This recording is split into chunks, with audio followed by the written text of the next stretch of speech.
My name is Brent Hodge. I'm 48 years old. Ex-Special Forces. Tracker. Survivalist. I work alone. Always have, always will. I was good at two things, protecting my own and handling problems. Bozeman, Montana. A quiet town where people mind their business until they don't. The kind of place where a man can disappear into the woods for days and no one asks questions. It suited me. My house sat just outside the main roads, backed up against acres of land I kept wild. A solid place, nothing fancy. Just me, my tools, and my dog, Ranger. That was enough. At least, it used to be. I stepped inside one evening, boots heavy on the wooden floor. The air smelled different. Not like the usual mix of coffee, leather, and the faint scent of sawdust from my workshop. This was something else. Something floral light. Not mine. I set my keys down and walked to the kitchen. A half-empty bottle of red sat on the counter, 2 glasses. One stained with lipstick. Teresa's shade. I reached out and touched the rim, the glass still warm from her hand. She walked in from the hallway, her expression flickering between surprise and something else, something careful. "Hey," she said, tucking her hair behind her ear. She looked tired. Always did these days. "You're home early." I looked at the wine, then at her. "Who was here?" She blinked, just once, just enough to give herself away. "What?" I didn't repeat myself. Didn't need to. She let out a small laugh, too forced, shifting her stance. "Brent, it's just wine. I had a glass while." "There's 2. Her eyes darted to the glasses, and for a second, she hesitated. Then she shrugged, walking past me to the sink. "Relax, it's just Emily." She stopped by for a bit. Emily. Right. Except Emily didn't wear men's cologne. I didn't push. Not yet. Instead, I nodded once, slow, and turned toward the hallway. "Long day," I said. "I'm gonna shower." She exhaled like she'd been holding her breath. "Yeah. Okay." I walked down the hall, past our bedroom, to the laundry room. Stopped at the hamper. Underneath a pile of shirts, I found it, a neatly folded button-down. Not mine. I lifted it to my nose. Cologne, subtle but distinct. Floral almost. The kind of scent that didn't belong to a man who worked with his hands. I set it back down, jaw tight. Up until that moment, I'd wanted to believe I was wrong, that I was just seeing things that weren't there. But I wasn't a fool. A man like me learns to trust his instincts. I showered, scrubbing harder than usual, the hot water stinging against the old scar on my cheek. When I stepped out, I caught a glimpse of myself in the mirror. The same face I'd always had, lined and weathered, eyes sharp, tired. A man who'd seen things, done things. A man who could handle just about anything. But this was something else. I dried off, dressed, and walked back out to the kitchen. Teresa was at the sink, hands gripping the counter. She turned when she heard me, eyes scanning my face like she was trying to figure out if I'd noticed. I met her gaze. Held it. "Long day?" I asked. She nodded, forcing a small smile. "Yeah." I leaned against the counter, studying her. "You seem different." Her fingers tapped against the edge of the sink, restless. "Different how?" I shrugged. "Distant." She laughed, short and nervous. "Brent, you're always working. Always out there." She gestured vaguely toward the window, meaning the land, the shop, the miles of open space I spent most of my time in. "It's not like we spend a lot of time together." That was true, but it wasn't an answer. I let the silence stretch, watching the way she shifted her weight, the way she refused to meet my eyes. Then, finally, I pushed off the counter and grabbed a beer from the fridge. "Get some rest," I said. "You look tired." She hesitated, then nodded, brushing past me as she left the kitchen. I waited until I heard the bedroom door shut before I pulled out my phone. I had work to do. The next morning, I was up before dawn. Routine. Coffee black. Boots on, laces tight. I loaded up my truck, let Ranger jump in the back, and headed out. But not to work. Not today. I parked a block down from Main Street, near Harper's Flowers. A tidy little shop, soft music drifting from inside. I stayed in the truck, watching. It didn't take long. Daniel Harper stepped out, locking the door behind him. Lean, well-dressed, carrying himself with the kind of ease that came from never having had to fight for anything. He checked his phone, smiled at something, then walked off toward the cafe down the street. I waited. Then I followed. He sat near the window, sipping his overpriced coffee, looking exactly like the kind of man who wrote poetry in his spare time. I took my time, walking past, catching a glimpse of his screen. A message, half-scrolled. Can't stop thinking about last night. I clenched my jaw and kept walking. It was him. I had my proof. Now, it was just a matter of how I wanted to handle it. I drove back home, mind running cold and steady. The kind of focus that used to settle in before a mission. No wasted movement, no hesitation. Just objectives and execution. Teresa was still asleep when I walked in. I could hear her breathing from down the hall, slow and steady, the kind that came after a night of thinking you got away with something. I didn't wake her. Instead, I went straight to my office, a small, practical space off the side of the house. Laptop on the desk, a locked filing cabinet in the corner, shelves stacked with old field manuals and gear I never fully put away. I sat down and got to work. First step, information. Always start with intel. I already had Harper's name, business, and face. Time to dig deeper. His shop's website was polished, filled with soft, romantic descriptions about the language of flowers and the beauty of fleeting moments. A load of bullshit. I checked the business registry, financial records, local permits. Small shop, solid revenue. But the real gold came from social media, his business pages, tagged photos, the kind of curated nonsense people use to make their lives look better than they are. I found a post from 2 weeks ago. A private event. A floral arrangement he had done for a special someone. Teresa. I kept scrolling. Comments, likes, little hearts scattered underneath. One name popped up more than once. A woman. Harper's fiancé. That stopped me cold. So, he wasn't just a romantic fool chasing after another man's wife. He was engaged. Living a double life. That opened up new angles. I leaned back, running my tongue against my teeth. There were a lot of ways I could handle this. The easiest would have been a quiet conversation in a dark alley. A few words, a broken jaw, a reminder to stay the hell away. But I wasn't some jealous kid looking to throw punches in a bar fight. That was messy, temporary. What I wanted was permanent. I opened a new folder and started saving every piece of evidence I had, screenshots, pictures, timestamps. Laid it all out, a map of their lies. It wasn't enough to know. I had to control the fallout. A creak from the hallway. I turned as Teresa walked in, wearing the same oversized sweater she always threw on in the mornings. She yawned, rubbing her eyes. "You're up early," she murmured. I closed the laptop. Had things to do. She stretched, rolling her neck. "Are you working today?" "Yeah." She hesitated, just for a second. "Going into town?" There it was. A test. Seeing if I'd say something, if I knew something. I let the silence hang between us. "No," I said finally. "Got work here." She nodded, slow. "Okay." I stood, grabbing my coffee. "Got something to take care of." She moved out of the way as I passed, lingering in the doorway like she wanted to say more. But she didn't. And I didn't stop. I spent the next few hours securing everything. Files, backups, a timeline of their little love story. Then I made the first move. I crafted an email, anonymous, direct, attaching every detail. The recipient? Harper's fiancé. I kept it simple. You should know who you're engaged to. I hit send and sat back. That was step 1. Step 2 was a little more personal. By noon, I was parked outside Harper's shop again. I didn't go inside. Didn't need to. I waited until I saw him coming back from his lunch break, looking at his phone, oblivious to the world. I got out of my truck, moving slow, deliberate. He didn't see me until I was right in front of him. "Harper." He looked up, frowning at the way I said his name. Then his expression changed. Recognition. Fear. He knew. I let it hang for a second. Let him feel it. "You and I need to have a conversation," I said, voice even. He swallowed hard. Look, I don't know what you think." I stepped closer. Not threatening. Just enough to remind him he wasn't dealing with some idiot. "You do. And I'm going to give you one chance to be honest." "One." He glanced around, like maybe someone would save him. I didn't move. His throat bobbed. "It's not what you think." "That's so?" I folded my arms. "Then say it." He hesitated.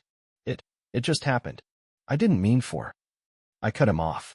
"You meant for every damn thing you did. You don't trip and fall into another man's bed. You make choices." His hands clenched at his sides. He was trying to play it cool, but I could see it, the sweat at his collar, the tension in his jaw. I smiled. "No warmth. You're gonna end it. You're gonna stay the hell away from my wife. And if I so much as hear your name near her again..." I let the sentence hang. He nodded, fast. I get it. I understand." I took another step, lowering my voice. "No, you don't. but you will. Then I turned and walked away. I didn't need to threaten him. The real damage was already done. His life was about to implode, and he didn't even know it yet. By the time I got back home, I had a new email waiting for me. From Harper's fiancé. Thank you for telling me. He's done. I stared at the screen for a moment, then closed it. One problem handled. Now, it was time for the real one. Teresa. I spent the next few days keeping things steady, acting normal. Routine mattered. Routine kept people from asking questions. Teresa went about her days, still cautious, still watching me like she wasn't sure if I knew. She made the kids breakfast, checked her phone more than usual, and tried to pretend everything was fine. I let her. I went to work, fixed things around the house, took Ranger out for long runs through the backwoods. And in between, I set the final stage. The email to Harper's fiancé had been the first domino. She did exactly what I expected, took to social media, made a scene. A public breakup. It didn't take long for word to spread. The little florist boy had been caught screwing a married woman. His business lost customers overnight. A few contract cancellations, then a few more. It was a slow bleed, and I let him feel every cut. But that was just the appetizer. The real work was at home. One night, after the kids had gone to sleep, Teresa sat at the dining table with a glass of wine, staring at nothing. The quiet was thick, heavy. I walked past her, grabbing a beer from the fridge. She didn't look up. Long day? I asked, twisting the cap off. She exhaled. Yeah. She wanted me to ask why. I didn't. I just leaned against the counter, watching her over the rim of my bottle. She took a sip, then set the glass down. You've been different lately. I nodded. So have you. Her fingers tensed on the stem of her glass. What's that supposed to mean? I tilted my head, studying her. You tell me. Silence. A heartbeat. Then she looked away, fingers tracing the rim of her glass. Brent, Her phone buzzed on the table. She flinched. I set my beer down and walked over, slow and deliberate. Picked up her phone, turned it so she could see. The name flashing on the screen. Daniel Harper. I saw the way her throat bobbed, the way her eyes darted up to me. Answer it, I said. She swallowed. Brent. Answer it. Her fingers shook as she reached for the phone, hesitating before tapping the screen. Hello. I could hear him even from where I stood. His voice was tight, panicked. Teresa, I need to talk to you. It's bad. I think someone's. I took the phone from her hand, pressing it to my ear. She's busy. Silence. Then a sharp inhale. Brent. I hung up. Teresa stood there, frozen, face pale. Brent, please. I dropped her phone on the table and leaned in, voice low. You thought I wouldn't find out? She shook her head, lips parted, like she was scrambling for the right words. I never meant for it. I laughed, sharp and humorless. You never meant for me to find out. Big difference. Her breath hitched. I straightened, exhaling slow. You're gonna pack a bag. Her eyes widened. What? You're gonna pack a bag, I repeated, voice calm, measured. And you're gonna go stay at your mother's for a while. Tears welled in her eyes. Brent, no. I shook my head. I'm not having this conversation in front of the kids. You're leaving tonight. Her breath came fast, shallow. They'll hate me. I met her eyes, unflinching. That's not my problem. She covered her mouth with her hands, shaking, trying to hold it together. I gave her space, moving back, picking up my beer again. She stood there for a long time before finally turning away, heading for the bedroom. I waited until I heard the suitcase sip. Then I finished my drink. She came down the hall with the suitcase, her face pale, jaw tight. She didn't look at me as she set it by the door. I watched her, arms crossed, waiting. She hesitated, then finally met my eyes. What are you going to tell them? The truth, I said. Her breath hitched, like she wanted to argue, but she knew better. Instead, she wiped at her face, sniffing hard. Can I at least? They're asleep, I cut in. You'll have your chance to explain when it's time. Not now. Her lip trembled, but she swallowed it down. She nodded once, then reached for the handle of the suitcase. Her fingers hesitated on the doorknob. Brent, I didn't move. Didn't say a word. Just stared at her. Her shoulders sagged, and finally, she pulled the door open. The night air swept in, cold and biting. She stepped out, pausing just long enough to glance back at me. I held her gaze, unreadable, until she finally turned and walked to her car. I waited until her taillights disappeared down the road before shutting the door. For the first time in a long time, the house was completely silent. I didn't sleep that night. I sat at the kitchen table, staring at nothing, a bottle of whiskey in front of me. I wasn't sad. Wasn't angry. Just done. I thought about the years. The quiet moments between us that used to mean something.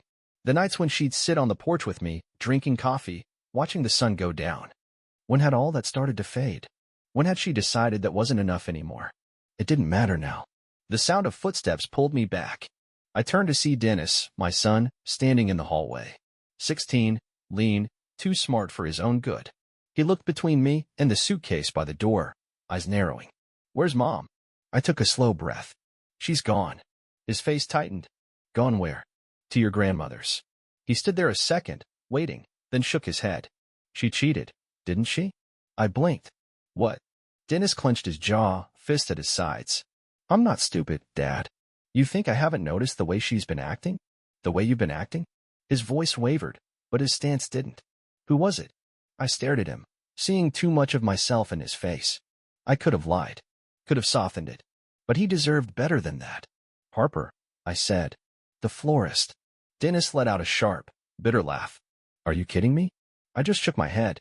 He ran a hand through his hair, pacing, chest rising and falling fast. "What an idiot." His voice cracked, and he swallowed hard, turning away. "I can't believe her." I watched him, quiet, letting him process. Finally, I stood, walked over, and put a hand on his shoulder.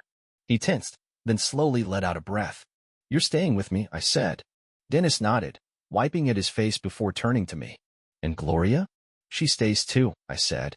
"We're not breaking this family any more than she already has." Dennis exhaled, looking at the floor. Then he met my eyes, jaw set. "Good." He turned and walked back down the hall to his room. I stood there for a long moment before looking back at the suitcase. I should have felt something. Some kind of grief. I didn't. I picked up the suitcase and shoved it into the hallway closet. Then I locked the door behind me. The days that followed were quiet, but not peaceful. Teresa tried calling. I didn't pick up. She sent texts. I read them and left them unanswered. She didn't come back, not yet. But I knew it was only a matter of time before she'd try to explain herself, try to plead her case. The problem was, I wasn't interested in hearing it. Dennis stayed distant, processing things in his own way. He went about his routine, went to school, came home, barely spoke. He was angry, but it wasn't loud anger. It was the kind that settled deep, the kind that didn't burn out. Gloria was different. 14, still trying to understand, still trying to piece together why everything felt different. Why Mom was suddenly gone without a real goodbye. She asked questions. Some I answered, some I let hang in the air. I didn't sugarcoat, but I also didn't dump everything on her. She learned soon enough. One evening, she sat across from me at the dinner table, pushing food around on her plate. "Is she coming back?" I took a sip of my beer, set the bottle down. "Not here, no." She stared at her food. "Is she okay?" I exhaled through my nose. She made her choices, Gloria. I'm not responsible for what comes next for her. Gloria didn't look up, but she nodded. She wasn't stupid. She knew whatever happened wasn't something that could be fixed. Outside, the air was getting colder, the Montana fall creeping in. I stepped onto the porch later that night, letting the cold bite at my skin. I could hear the wind moving through the trees, the quiet hum of the town miles down the road. This house, this land, it was mine. Mine and my kids. Teresa had walked away from that the moment she let another man touch her. It wasn't enough that she lost this home. She had to lose more. I went back inside, grabbed my laptop, and sat down at the kitchen table. It was time to finish what I started. I still had the folder of evidence. The texts, the pictures, the timeline. But I needed more than just proof. I needed to make sure that when this all came down, Teresa and Harper wouldn't just walk away with a little embarrassment. They needed to feel it, to carry it with them, to live in the wreckage they created. I crafted the message carefully. Anonymous, direct, impossible to trace. It went to a journalist who thrived on local scandals, a guy who made a name for himself exposing people who thought they could get away with things. He didn't need much convincing, just the evidence and the right push. Prominent local florist caught in affair scandal, business in jeopardy. I read the headline twice before hitting send. I sat back, staring at the screen. The wheels were turning now. There was no stopping them. The next morning, the news spread like wildfire. I heard about it before I even checked my phone, overheard it at the gas station, saw it whispered in town. By noon, it was online, shared, commented on. People loved tearing down a man who pretended to be perfect. By evening, Harper's shop had to disable its social media accounts. By the next day, a for sale sign was in front of his building. I watched it all unfold with a kind of quiet satisfaction.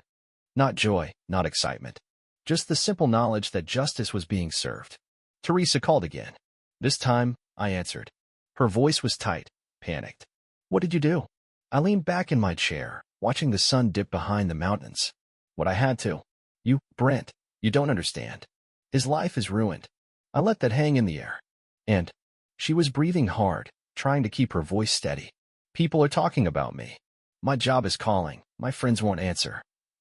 You should have thought of that before you spread your legs for another man, I said flatly. She choked on a breath. I made a mistake. No, I said, calm, measured. A mistake is forgetting to turn the stove off. You made a choice. And now you get to live with it. There was silence. I heard her swallow. Brent, I hung up. The house was quiet again. The kids were home, but they had nothing to say about any of it. Dennis locked himself in his room. Gloria curled up on the couch with Ranger. This was our life now. Different, but steady. Teresa was unraveling. Harper was drowning. And I was just getting started. A few days passed, and the silence from Teresa turned into something heavier. She wasn't just calling now. She was showing up. First, she parked down the road, probably hoping I wouldn't notice. I did. Then she started coming to the door, knocking, waiting, pacing the porch like she thought she could will me into opening it. I didn't. Dennis didn't even look up from his phone the first time she knocked. Gloria sat at the kitchen table, staring at the door like she wanted to run to it, but she didn't move. I took a sip of my coffee and waited until the knocking stopped. Eventually, she left. That night, I went outside, sat on the porch with a cigar, and let the cold settle into my bones. It felt good, sharp, real. Ranger lay at my feet, ears twitching every time a car passed in the distance. I rubbed his head. She ain't coming back, I muttered. Ranger didn't care. He just closed his eyes and stretched out on the wood. The next morning, I was in town picking up some supplies when I saw Harper. He looked like hell. Hollowed out, thinner, moving too fast like a man waiting for a punch that never came. He was packing up his shop, throwing things into a box with that wild, frantic energy of someone losing everything. I parked, got out, and walked up to the sidewalk, leaning against the lamppost. He noticed me instantly. His face went white. You, he muttered. I tipped my head. Me. He swallowed hard, glancing around like he was hoping someone else would be there to save him. The street was quiet. His voice came out hoarse. You did this. I didn't deny it. You did it to yourself. His hands clenched into fists, but he wasn't a fighter. He was a man who liked poetry and soft hands, a man who had no idea what to do when things turned ugly. He deflated, shoulders slumping. I lost everything, he whispered. I shrugged. That's what happens when you try to take what isn't yours. His lips parted, like maybe he wanted to argue, but he knew better. Instead, he looked down at his box of belongings and let out a shaky breath. You win. I didn't smile. Didn't gloat. Wasn't a game. He nodded, slow, defeated. Does she know? She knows. His throat bobbed. What's she gonna do? I tilted my head. That's her problem now. He looked like he wanted to say something else, but I was done listening. I turned and walked away. Back home, I found Dennis out by the shed, working on his bike. He had the back tire flipped over, grease on his hands, jaw tight. He didn't say anything when I walked up, just kept working. I watched for a second, then leaned against the doorframe. You good? He wiped his hands on a rag. I guess. You hear from her? He nodded once. She called. I didn't answer. I exhaled slow. Good. He hesitated, then looked up at me. You ever gonna talk to her again? I let that sit for a second. Then I shook my head. Nothing left to say. Dennis studied me, then nodded. Yeah. He bent back down over the bike. Same. I walked back inside, pouring myself a coffee. Gloria was at the table, doing homework, headphones in. She looked up when I passed, hesitant. Is Mom okay? She's alive, I said. Gloria chewed her lip, looking at her notebook. Is she ever coming back? Not to us. She nodded. Didn't cry. Just nodded. Then she went back to her work like that was the only answer she needed. That night, I sat outside again, staring at the stars, letting the cold settle into my skin. I thought about what came next, what I wanted from all this. There was no going back. There was no fixing anything. And that was fine. Teresa and Harper had built something out of lies. Lies don't last. I took another slow drag from my cigar, watching the smoke curl in the night air. The past was done. I had work to do. The weeks passed, then months. Winter settled in, biting and unforgiving, the kind of cold that made men think harder about where they stood in life. The kind that reminded you who you were when the noise was stripped away. The house was quieter, but not empty. It didn't feel hollow. It felt like it belonged to us again. Me, Dennis, Gloria. No secrets, no pretending. Just life. Teresa had stopped trying after a while. The call slowed, then stopped. Maybe she finally realized there was no salvaging this. Maybe she just got tired of the silence. Either way, it didn't matter. She was gone. Harper? Last I heard, he left town. Packed up what was left of his pathetic life and ran. No shop, no fiancé, no reputation. He disappeared like smoke in the wind. Fitting. One afternoon, I was in town, grabbing a few things, when an old friend, Gary, a guy I used to hunt with, walked up to me outside the hardware store.